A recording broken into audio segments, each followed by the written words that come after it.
Most particularly, will any of them hold their value against store of value money like gold? And that's why it's so important. It has been so important for these central bankers, especially the Fed, the Bank of England, and the European central banks, now the ECB, to keep gold and silver under tight control. They're losing control of that, which means that, their currencies, their I owe you nothings currencies, they're going to continue to sink very quickly to the bottom versus gold and silver.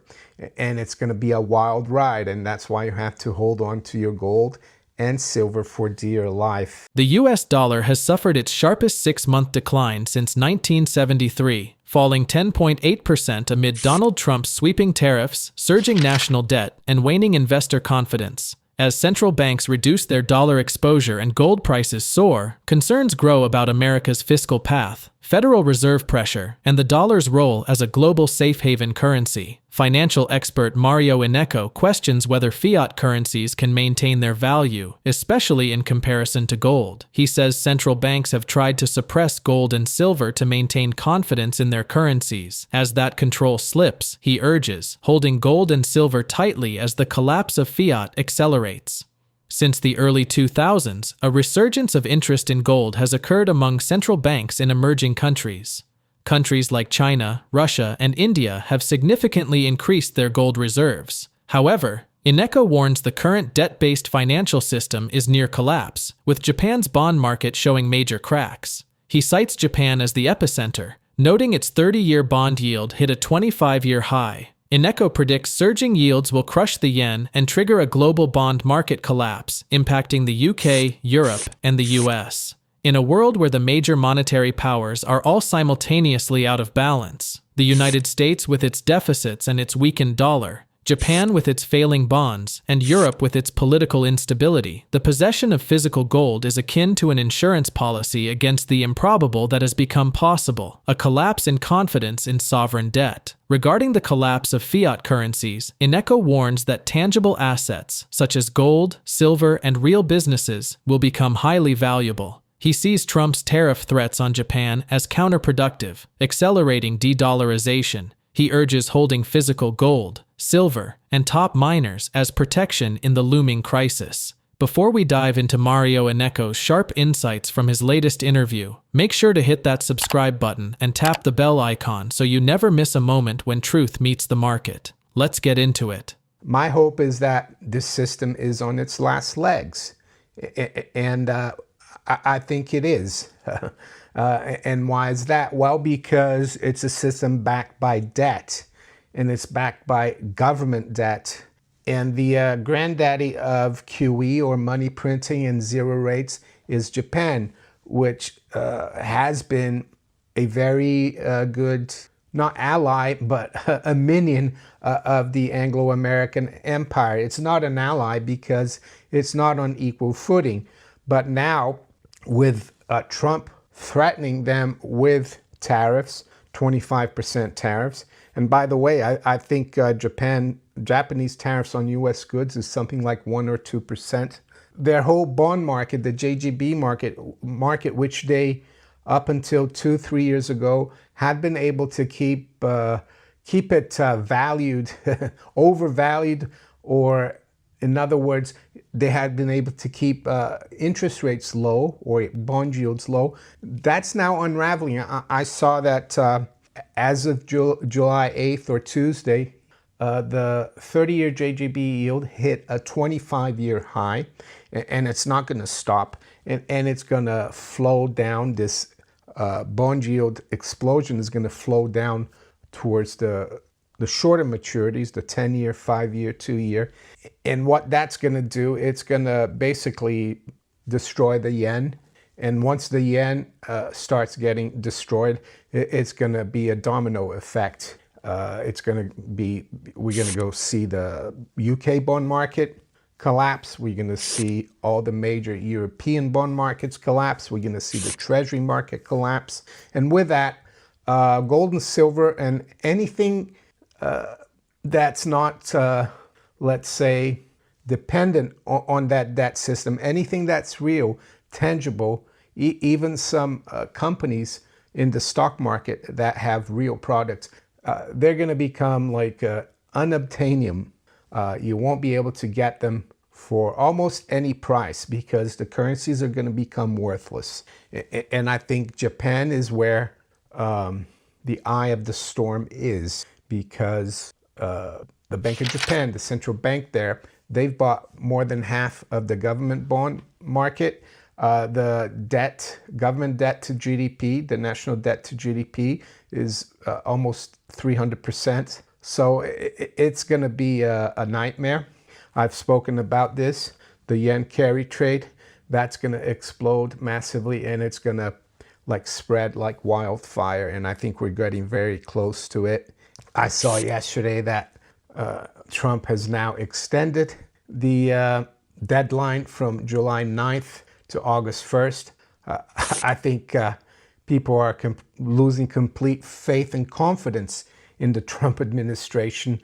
Very few countries contacted him or contacted the Trump administration to negotiate deals because they don't really care anymore, because they're becoming more and more independent of the dollar system. So it's all backfiring. And yeah, so that's how I see things. I'm talking here the day before July 9th, late in Switzerland. It's like 7 p.m. here. And yes, today gold has come off quite a bit, but silver has held on really well. And that's why I'm telling you, hold on for dear life to your physical gold and silver. Hold on to your miners, because that's going to be the place to be in the world's marketplace. Will they hold their value against goods and services in general? More particularly, will those issued by different central banks hold their value against one another? Most particularly, will any of them hold their value against store of value money like gold?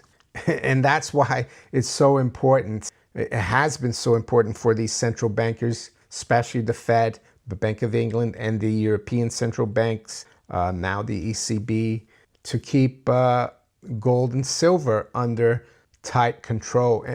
And unfortunately for them, fortunately for us, they're losing control of that, which means that, yeah, their currencies, their IOU-nothings currencies, they're going to continue to sink very quickly to the bottom versus gold and silver. And it's going to be a wild ride. And that's why you have to hold on to your gold and silver for dear life. In the interview, Mario Innecco cites John Exter's 1972 warning that fiat currencies became IOU-nothings after Nixon ended the convertibility of gold. He explains that real money must store value, which fiat no longer does due to central bank overprinting. In closing, he urges holding physical gold and silver as protection from monetary collapse. The contradiction between strong U.S. economic data and surging gold demand highlights the complex dynamics driving the precious metals market. With unemployment at 3.4%, rising consumer confidence, and strong retail sales, demand for safe haven assets should theoretically decrease. However, geopolitical fears are proving stronger than economic optimism. The dollar's status as the dominant foreign exchange reserve currency has been diminishing for years as central banks have been diversifying their holdings into other currencies, and over the past 3 years, they have made massive investments in gold. The decline of the dollar has been slow and halting, with a couple of steps forward and one step back, sometimes taking bigger steps and, at other times, smaller ones. Let's get back to the interview. Back to John Exter. So yeah, this was published in the American Institute for Economic Research, Great Barrington, Massachusetts, June 1972. So let's go through this. I think it's really important to go through this because this is a man who was a gold bug as well, even though he was a central banker.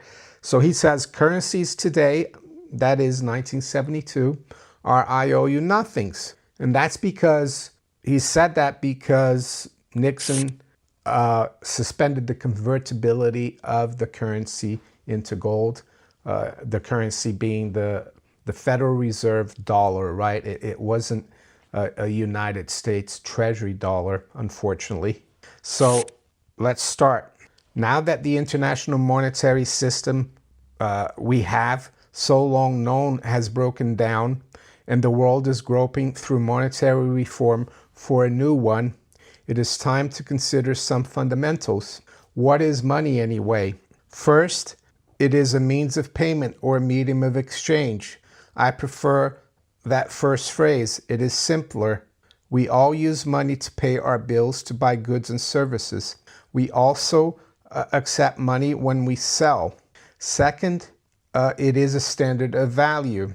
We quote values of goods and services in terms of it. The resulting ratios are prices. Third, it is a store of value. We hope to avoid loss by holding it. Money holds its value if it is scarce and remains scarce.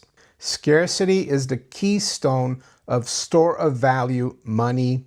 So yeah, the fiat dollar has been a good means of payment and medium of exchange. I don't deny that. But the store of value money, that's going out the door. And if you don't have those three definitions, you can't have money. But let's continue. Today, no money in the world fully performs all three services. Yeah, and he was right. And they still don't. It's amazing that they've been able to keep it going, though. National currencies are being used as means of payment and standard of value money, but none in this inflationary age, and we're still in it, is an assured store of value money. In fact, a foremost concern to voters and politicians everywhere is that so many currencies are so rapidly losing their value in terms of commodities and services. Commodities like gold and silver, which are being used as store of value money, are not being used as either means of payment or standard of value money. Well, I think that's going to change. We're seeing the central banks go back to the store of value money in a big way, right? By adding to their reserves, and you should too, in my opinion. I'm trying to do it too. Thus, the world we have so long known, in which most currencies were redeemable at a fixed price in a store of value money like gold, is in disarray, and I would argue it still is. 53 years later, people are confused and wondering what money they can trust, sensing the instability of the system as a whole. They turn day by day from one means of payment money to another in the foreign exchange markets, and much more gradually to store of value money like gold in the London and Zurich gold markets. Well, London and Zurich gold markets, because back in 72, it was illegal to buy gold in the US. Actually, John Exeter got away with it by buying gold sovereigns. They were considered numismatic in the US, so there's always a way around things. Scarce commodity. If we carefully look into the meaning of this market churning, it becomes clear that store of value money, if it is to endure, must be a commodity, and a scarce commodity. Two, well, it isn't anymore, of course, it's debt. And we know the big, beautiful bill is going to make it even worse, right? Silver has long been a less satisfactory store of value money than gold, principally because it has been and promises to continue to be more abundant. Many of the currencies used as a means of payment and standard of value money have not proved good store of value money, chiefly because they too have grown too abundant. Since they're simply either paper, currency notes, or bookkeeping deposit promises to pay, i.e. debt obligations or IOUs, the confidence of people in them as store of value money depends heavily upon the ability of central banks responsible for the issuance to honor those promises to pay in a commodity that is indeed store of value money. This is the issue of convertibility, which the Europeans, especially the French, are emphasizing today. Well, all of that is gone out the window, right? But I think it's going to come back. And I think It's not the Europeans that are leading this. It's the BRICS and the global south, of course. Until March 1968, when the two-tier gold system was established, the central banks issuing all major currencies were promising all holders IOU gold at $35 an ounce. Under the two-tier system, however, the IOU gold promise was abrogated for private people, and except for the South African Reserve Bank, central banks refused to sell any gold at any price to private people. The IOU gold at $35 an ounce promise was honored only among central banks and governments. And that's the way it might be in the near future. Unfortunately, I don't think they are going to allow the public to be involved at first. But anyway, let's continue. On August 15th, 1971, that's the most important date in modern monetary history. That's my opinion. The IOU gold promise was abrogated even among central banks. So today, all currencies in the world are saying, I do not owe anybody anything. Each one says, in effect, I owe you nothing in the way of any commodity that is a store of value money. In that situation, an attempt was made at the Smithsonian to reestablish fixed exchange rates, which meant making one central bank's IOU nothing equal to a certain number of another central bank's IOU nothings, with a 2.25%, spread on either side of parity. It is obvious that such an arrangement could only last if the exchange rates agreed on at the time were equilibrium rates, and if in future all central banks agreed to control the issue of their new IOU nothings at the same relative rates. The second condition was certainly not met, and no one can be sure the first one was. So basically he's saying you can't really have a fixed exchange rate system in a system that central banks are free to print as much currency as they want. It's an impossibility, and that's why we have the foreign exchange market that fluctuates so much. The US dollar's unprecedented decline in 2025 has reignited interest in alternative assets, notably Bitcoin and gold, as reliable hedges against inflation and currency risk. Political uncertainty, fiscal challenges, and trade policy concerns have collectively eroded confidence in the greenback, prompting a strategic shift among investors. As confidence in fiat currencies erodes and central banks quietly stockpile gold, will you wait for the storm to hit or secure your wealth before the tides turn? Drop your thoughts in the comment section below. If you find this video informative, don't forget to support our channel and turn on notifications to stay informed about our latest videos. See you in the following video.